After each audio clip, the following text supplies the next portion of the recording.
오늘 사도행전 강의 42번째입니다. 다음 주 사도행전 강의를 맞추는데, 사도행전의 요절은 사도행전 1장 8절이에요. 우리가 잘 알지만 오직 성령이 너희에게 임하시면 너희가 권능을 받고 예루살렘과 온 유대와 사마리아와 땅 끝까지 이르러 내 증인이 되라. 이게 사도행전의 요절입니다. 실제로 사도행전은 예수님의 말씀이 사도행전 1장 8절의 말씀처럼 성취된 것을 우리가 볼 수가 있어요.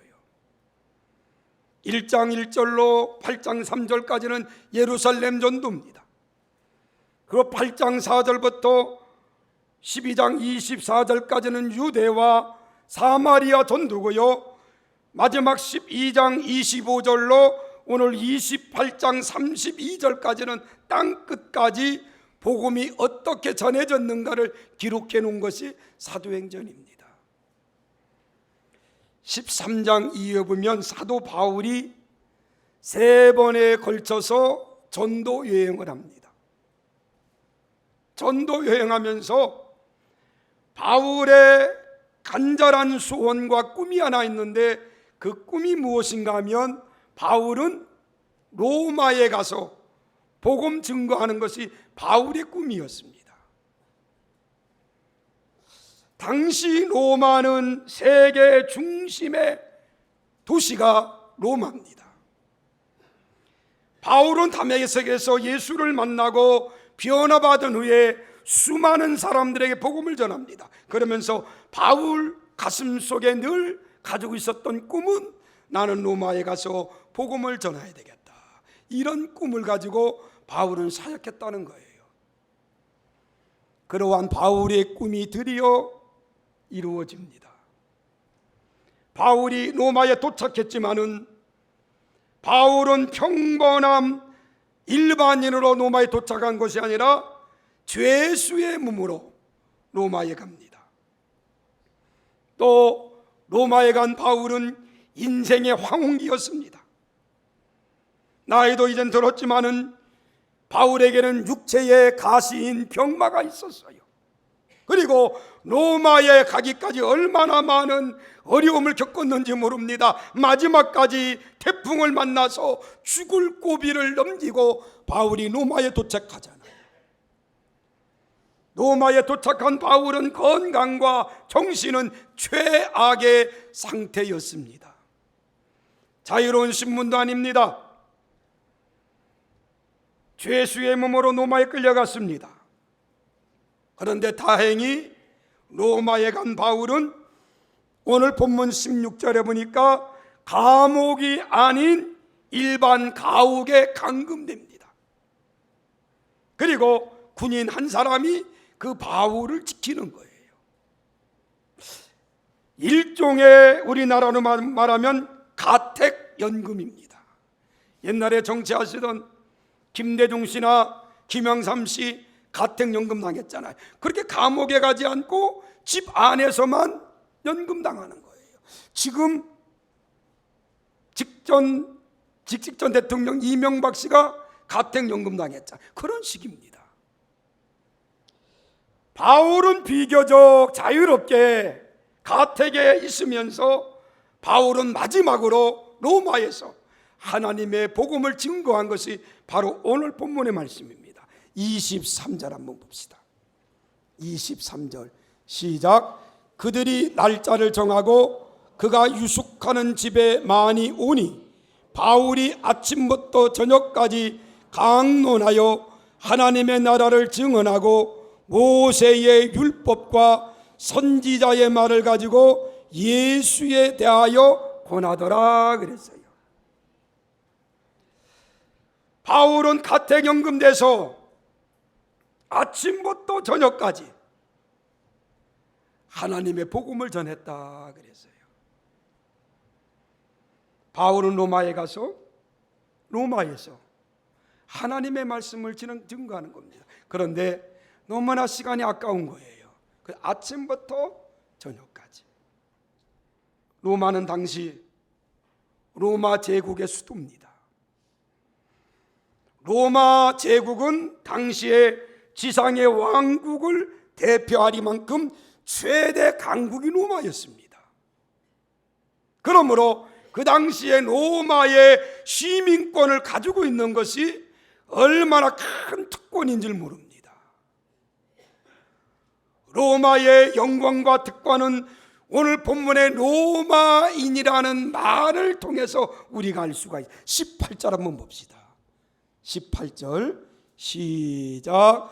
로마인인 나를 신문하여 죽일 제목이 없으므로 석방하려 하였으나 그랬어요. 여러분, 바울은요 비록 죄수지만 바울은 로마 시민권이 있습니다.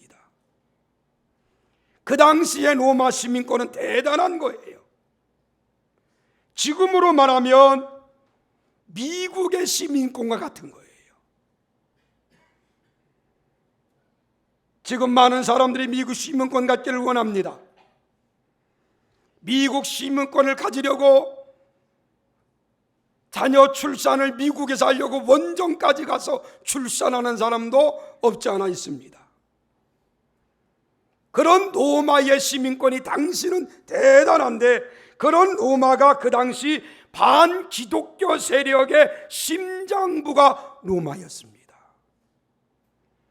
예수님을 십자가에 죽인 정치 세력의 심장부도 로마였어요.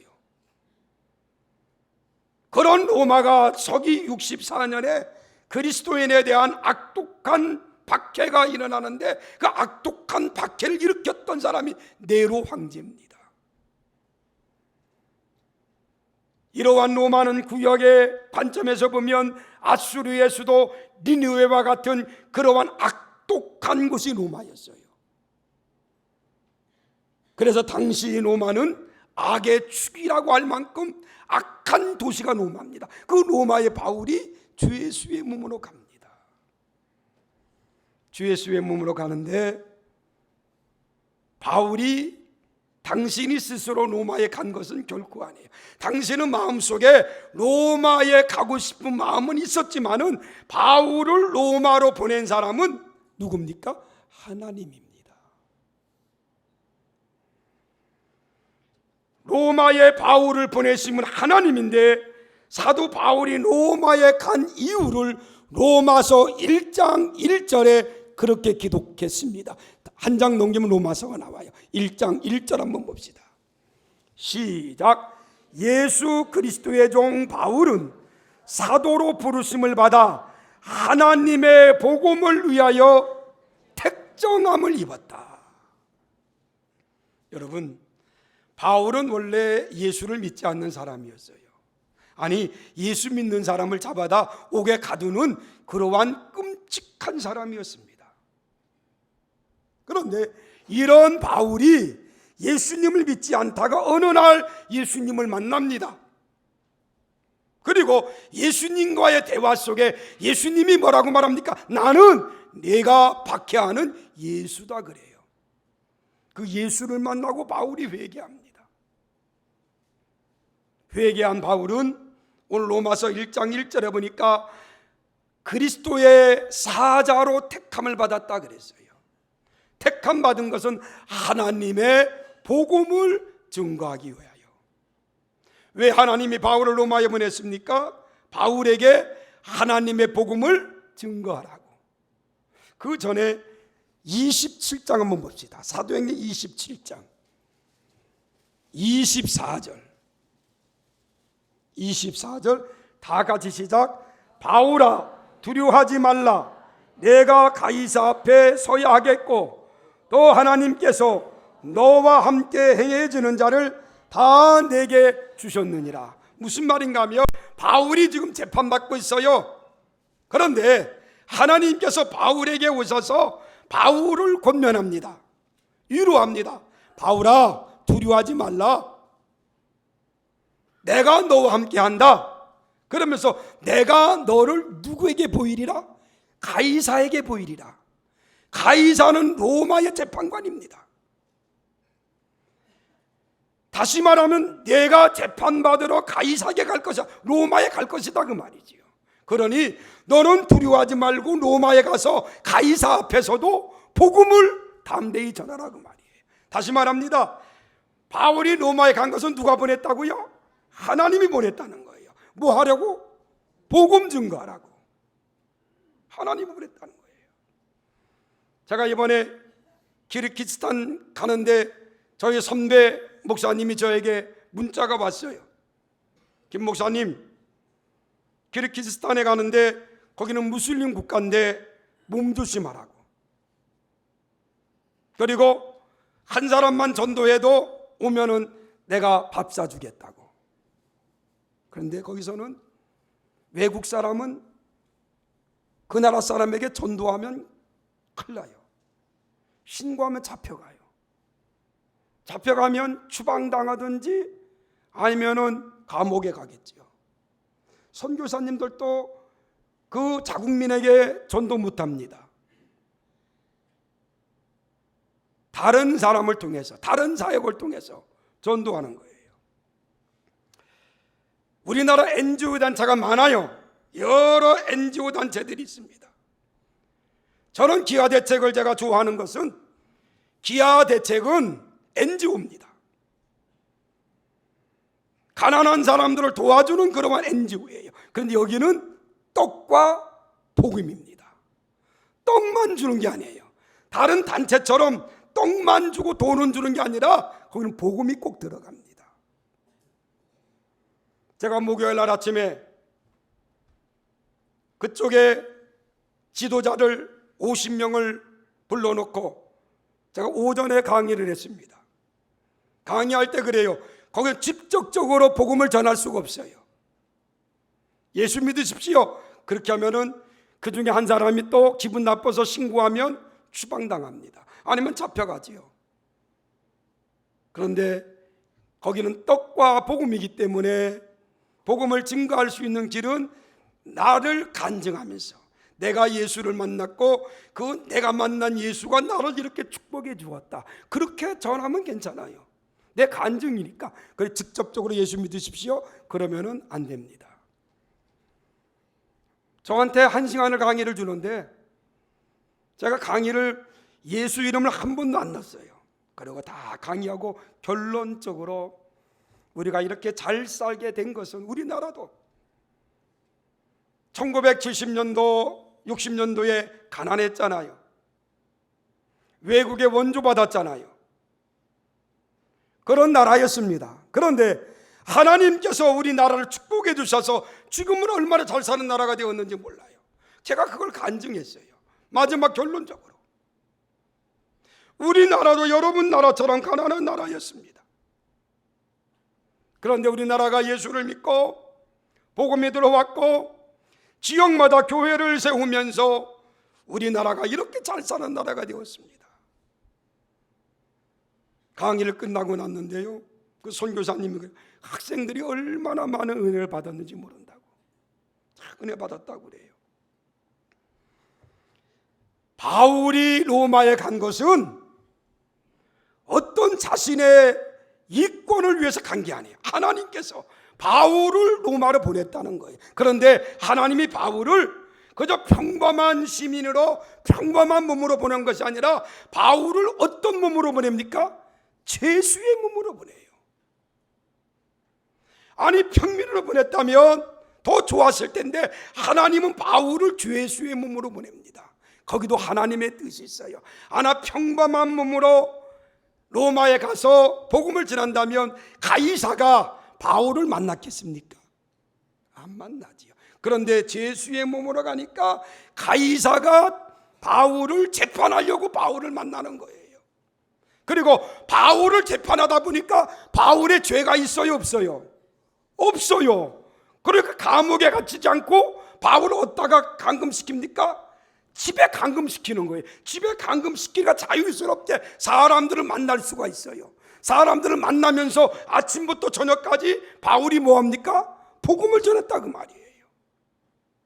다시 말합니다. 바울이 지금 나처럼 평범하게 로마에 갔다면 로마에서 가이사를 만나지 못할 거예요. 가이사에게 복음을 전할 수가 없어요. 제수의 몸으로 가서 가이사를 만나고 가이사가 왜 여기까지 왔느냐라고 재판할 때에 바울이 지금까지 사도행전에 바울은 내가 예수를 만나고 그 예수가 나를 이렇게 만들었고 이렇게 축복해 주었고 내가 그 복음을 전하다가 이런 어려움을 당했다라고 바울이 한두 번 간증했습니까? 그 간증을 또 했을 거예요. 나도 원래 예수 믿는 사람을 핍박했던 그러한 사람이었다. 율법으로는 나를 따라올 사람이 없다. 그리고 가이사하고 율법에 관해서 논쟁하지 않았을 겁니까? 그러면서 내 속에는 예수가 계시다. 그 예수가 나를 구원하신 그분이다. 그분이 여러분들이 십자가에 달려 죽이신 분이다. 그걸 간증 안 했었겠어요? 그런 간증을 했겠지요. 그러니까 바울은 옥에 가두지 못하고 가택연금시키는 거예요. 가택연금 받은 바울은 끊임없이 아침부터 저녁까지 복음을 전합니다. 다시 말합니다. 바울이 로마에 간 것은 뭐 어떤 수양을 하러 간 게 아닙니다. 쉬러 간 것도 아니에요. 바울은 하나님의 말씀 복음을 전하려고 로마에 갔어요. 그리고 바울은 오늘 23절에 보니까 아침부터 저녁까지 복음 전합니다. 다시 한번 23절 다시 한번 봅시다. 시작. 그들이 날짜를 정하고 그가 유숙하는 집에 많이 오니 바울이 아침부터 저녁까지 강론하여 하나님의 나라를 증언하더라 그랬어요. 아침부터 저녁까지 수많은 사람들이 찾아옵니다. 그들에게 바울은 너무나 시간이 아까운 거예요. 그래서 아침부터 저녁까지 그들에게 하나님의 말씀을 강론했다 그랬어요. 그런데 바울이 어떻게 강론한 줄 압니까? 31절 봅시다. 31절 시작. 하나님의 나라를 전파하며 주 예수 그리스도에 관한 모든 것을 담대하게 거침없이 가르치니라. 바울이 복음을 전하는데 어떻게? 담대하게. 또 어떻게? 거침없이. 다시 말하면 바울은 복음을 전할 때 담대하게 거침없이 전했다는 거예요. 아무런 방해도 받지 않고 자유스러운 모습으로 담대하게 거침없이 복음을 전했습니다. 다시 말씀드립니다. 바울은 예수님을 만나고 나서 많은 고통을 받았어요. 죽을 뻔도 했습니다. 많은 매도 맞았습니다. 감옥에 갇혔습니다. 아니 풍랑을 만나서 죽을 고비도 넘겼습니다. 아마 바울이 이런 삶을 살아가면서 그리스도의 사랑을 너무나 바울은 깨닫고 체험적인 그런 신앙으로 살았어요. 그런 바울이 로마에 가서도 복음을 증거하는데 바울은 같이 거침없이 담대하게 복음을 전했다 그랬습니다.